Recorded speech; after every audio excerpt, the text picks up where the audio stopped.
Je vais vous expliquer comment vous arrivez à avoir des estimations de vote dès 20 h. Les enquêteurs de l'IFOP sont placés dans les bureaux de vote. Dès que le bureau de vote ferme, par exemple à 19 h, sur leur tablette, ils vont rentrer au bout d'une centaine de bulletins dépouillés les premiers résultats partiels. Et puis ils vont refaire un deuxième point, par exemple, au bout de 200 bulletins, au bout de 300. Et à la fin, quand tout le bureau aura été dépouillé, ils nous enverront les résultats complets. Il y a en France environ 70 000 bureaux de vote et dans une chaîne d'estimation, on en isole environ 500.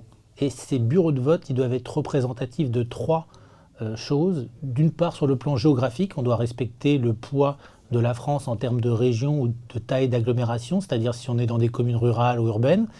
Deuxièmement, sur le plan politique, ça doit être représentatif du scrutin de référence précédent, par exemple la présidentielle de 2017.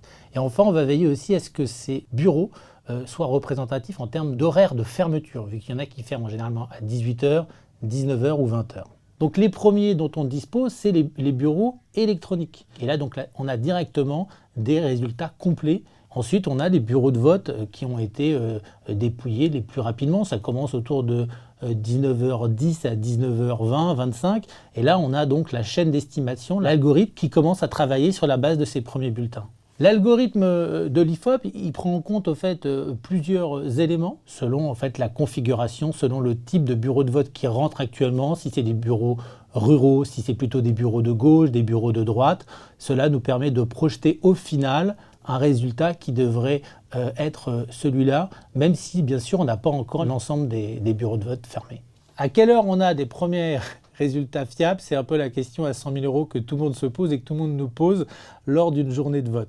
Les premières chaînes d'estimation commencent à être fiables entre 19 h 30 et 19 h 40, ce qui signifie que toutes les données qui circuleront avant 19 h 30, 19 h 40 ne seront pas issues d'une chaîne d'estimation et donc ne seront absolument pas fiables. Ça s'est encore vu lors du premier week-end d'élection. Alors en confidentiel, on commence à envoyer des résultats vers 19 h 40, 19 h 45, notamment pour que tous les journalistes de nos partenaires puissent préparer leurs papiers, leur analyse et leur accroche à partir de 20 h. Puis généralement, avant 20 h, vu qu'on a eu 2 nouveaux bureaux de vote qui ont permis de stabiliser encore plus et de rendre la chose plus précise, on renvoie une nouvelle estimation plus fiable. En termes de second tour ou de référendum, il n'y a que 2 offres et donc c'est relativement simple et c'est généralement assez lisible. Il y a relativement peu de suspense. Ça reste beaucoup plus fiable qu'un sondage déclaratif, mais ça n'en reste pas moins un échantillon de 500 bureaux de vote parmi 70 000.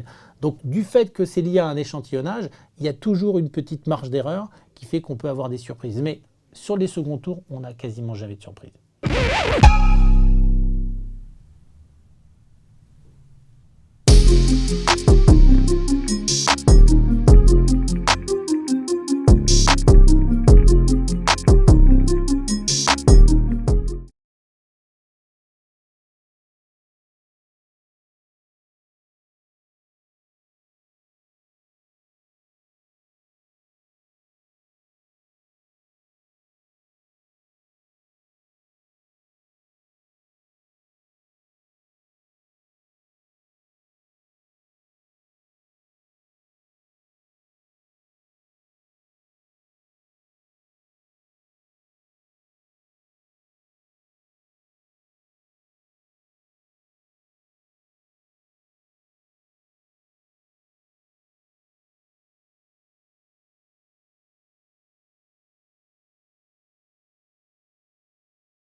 Je vais vous expliquer comment vous arrivez à avoir des estimations de vote dès 20h. Les enquêteurs de l'IFOP sont placés dans les bureaux de vote. Dès que le bureau de vote ferme, par exemple à 19h, sur leur tablette, ils vont rentrer au bout d'une centaine de bulletins dépouillés les premiers résultats partiels. Et puis ils vont refaire un deuxième point, par exemple, au bout de 200 bulletins, au bout de 300. Et à la fin, quand tout le bureau aura été dépouillé, ils nous enverront les résultats complets. Il y a en France environ 70 000 bureaux de vote. Et dans une chaîne d'estimation, on en isole environ 500. Et ces bureaux de vote, ils doivent être représentatifs de trois choses. D'une part, sur le plan géographique, on doit respecter le poids de la France en termes de région ou de taille d'agglomération, c'est-à-dire si on est dans des communes rurales ou urbaines. Deuxièmement, sur le plan politique, ça doit être représentatif du scrutin de référence précédent, par exemple la présidentielle de 2017. Et enfin, on va veiller aussi à ce que ces bureaux soient représentatifs en termes d'horaire de fermeture, vu qu'il y en a qui ferment généralement à 18h, 19h ou 20h.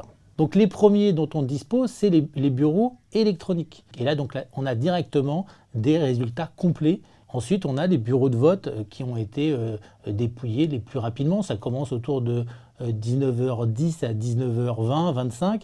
Et là, on a donc la chaîne d'estimation, l'algorithme qui commence à travailler sur la base de ces premiers bulletins.